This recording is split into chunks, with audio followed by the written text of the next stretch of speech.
大家好啊，我係芳芳。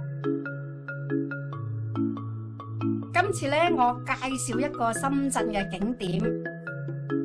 呢個咧就係喺深圳龍崗嘅錢江藝術中心。原來咧係咁特別，佢嘅建築物咧就結合咗中西嘅唔同嘅風格。佢特別到咧，連飛機大炮都有㗎噃。呢個景點點樣去咧？咁由落馬洲嗰邊過去咧就係最方便嘅，咧就會搭地鐵嘅10號地鐵嗰條線，喺江夏北站度轉車下。嗱，江夏北嗰度咧就係深圳之眼。到咗江夏北咧，一出月台，正咧就係有一個電梯上去14號線嘅總站。咁我哋喺總站呢邊咧搭幾個站咧，就可以到呢個石牙嶺噶啦。嗱，嚟到呢個地鐵站咧，非常之有驚喜，因為佢個地鐵站佈置得非常之靚，藍白色嘅設計。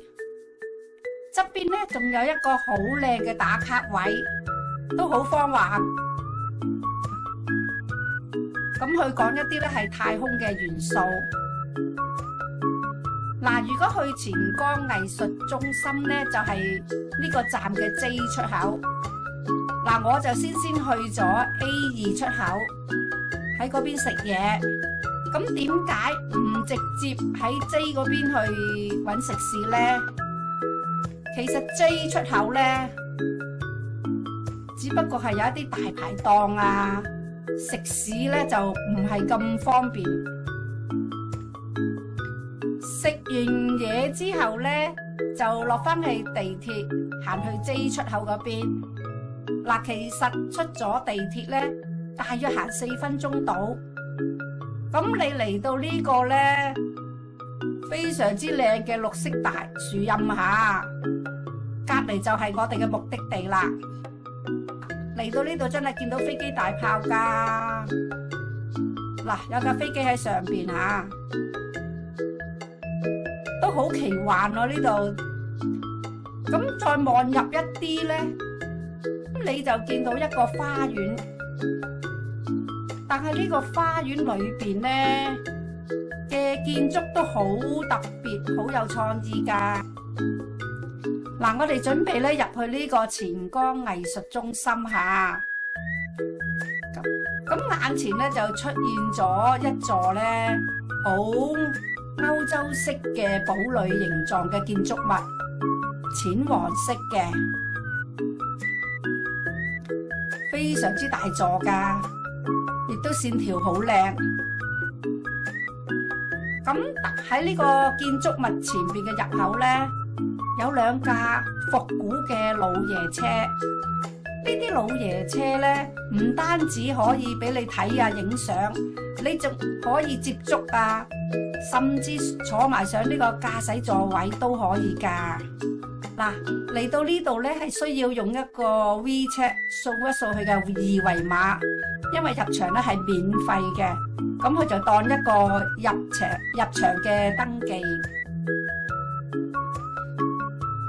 出咗大門口，更加有驚喜啊！因為兩邊咧就有2座古色嘅中國庭園啦，好古色古香嘅門樓。佢嘅雕刻非常之靚。咁我再望望周邊，其實咧周圍咧都係呢啲西式嘅黃色樓宇。咁佢就咧圍繞住周邊，就好似我哋中國嘅一啲4合院嘅佈局啊。咁喺佢中間咧有一個叫做玫瑰園。咁去玫瑰園嗰邊睇睇下。嗱，嚟到呢度咧，覺得好特別，因為佢前邊咧就有一啲嘅中式嘅古老門庭啦。牌匾啊、對聯啊，但係佢嘅樓梯咧就係用一啲西式嘅羅馬型嘅欄杆啊。咁我哋一路咧就上到去上邊，咁佢周邊咧都有好多水池啊、植物啊，有啲鵝啊、鴨啊。嗱，我就留意到佢兩邊咧都有好多中式嘅建築物。留意下牌匾上面寫乜嘢啦。嗱，呢個牌匾咧就寫住康熙年代嘅。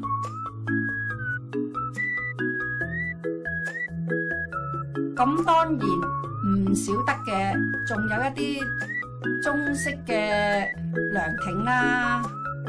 嗱，大家留意下呢個門啦，就係我哋從前咧嘅屋咧係需要用一啲門閂咧就閂埋佢嘅。咁呢個方向咧就應該係屋裏邊嘅，佢只不過咧係保留咗一個舊嘅建築物，淨係門口少少嘅位置嘅啫，咁就放喺呢個位，放咗喺呢度。咁由裏邊行翻出嚟睇佢另外一邊咧，咁就見到個牌匾嚇，寫住探花。咁呢度以前嘅屋主咧，裏邊嘅人曾經有人做過探花個噃，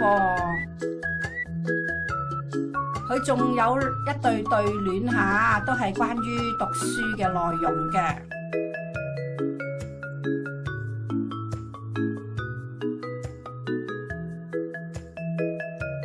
嗱，呢度咧就寫住詩禮全家啦，係一間咧光緒年代嘅房屋嚟嘅。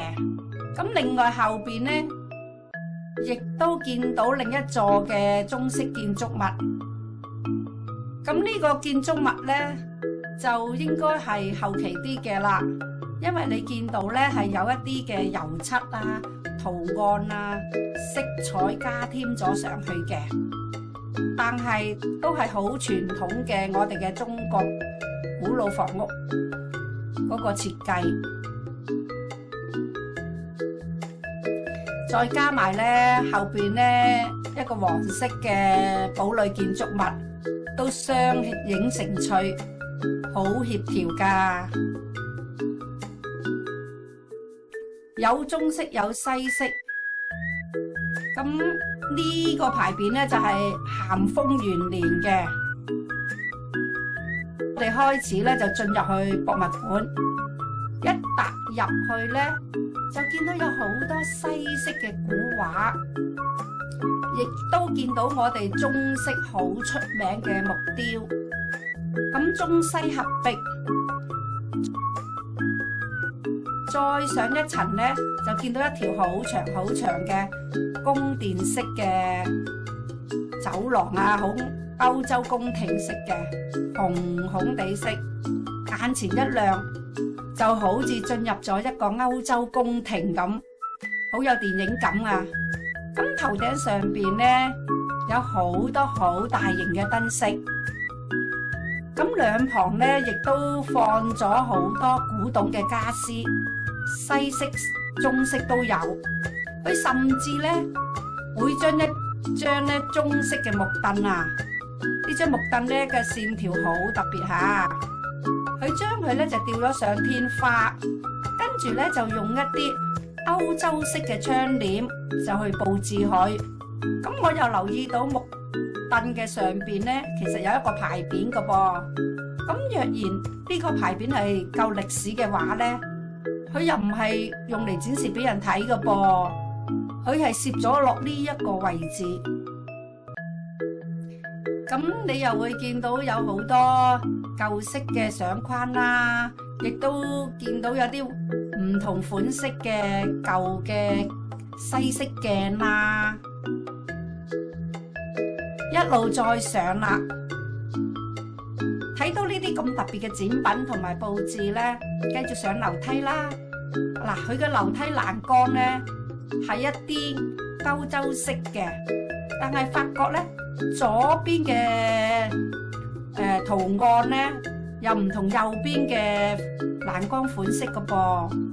咁一路上咧，嗱，見到佢話有世外桃源，咁就入一入呢個世外桃源，睇睇呢個係咩地方啦。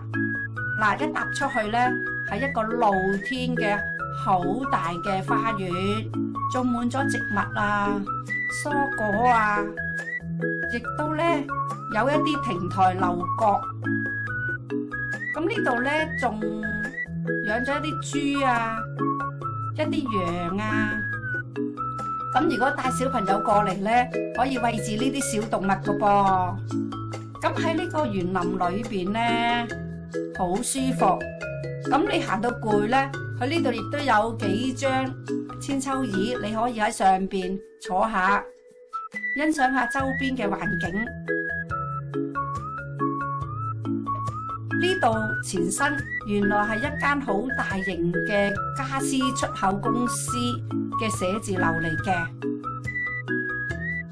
因為咧佢嘅老闆咧係一位資深嘅古建人，古建咧就係古舊建築嘅愛好者，佢好向往咧一啲舊式嘅建築物，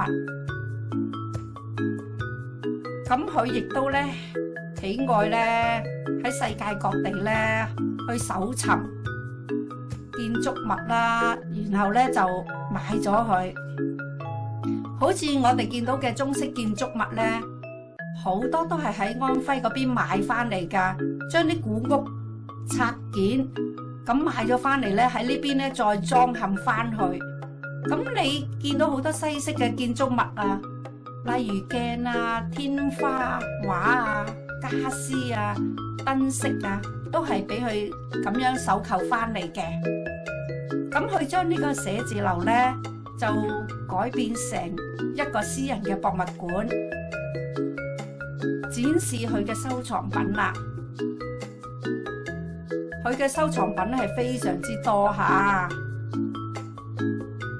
不過呢就有啲雜亂，有啲係木雕啦，有啲石雕，有啲古舊家私，有舊物件，老爺車、飛機、大炮都有。總言之，你喺呢邊遊覽呢，你就一路行一路好有好奇心啦。嗱，佢嘅物件咧係可以俾你用手去觸摸㗎噃。嗱，不論你喜歡藝術啊、攝影啊，或者建築物啊、古董有興趣嘅朋友咧，嚟到呢度一定唔會失望。所以大家有興趣可以過嚟呢邊行下睇下。嗱，亦都有人睇咗呢個藝術中心之後咧，就話裏邊咧擺得好雜亂噃。咁其實咧，藝術家佢好有性格嘅，佢都有自己嘅脾性。就係因為佢有啲雜亂咧，對我嚟講咧，一路睇咧就俾佢引發咗我嘅好奇心啦。咁一路咧，咁就點解咧？呢度又點解？嗰度又中式，呢度又西式，所以呢個地點都幾特別噶。好啦，呢個地點咧好方便嘅，10幾20分鐘地鐵就可以嚟到呢度。大部分嘅地方咧，佢係室內嘅，所以夏天咧過嚟呢邊走走都唔錯噶。好啦，講到呢度又差唔多啦，拜拜。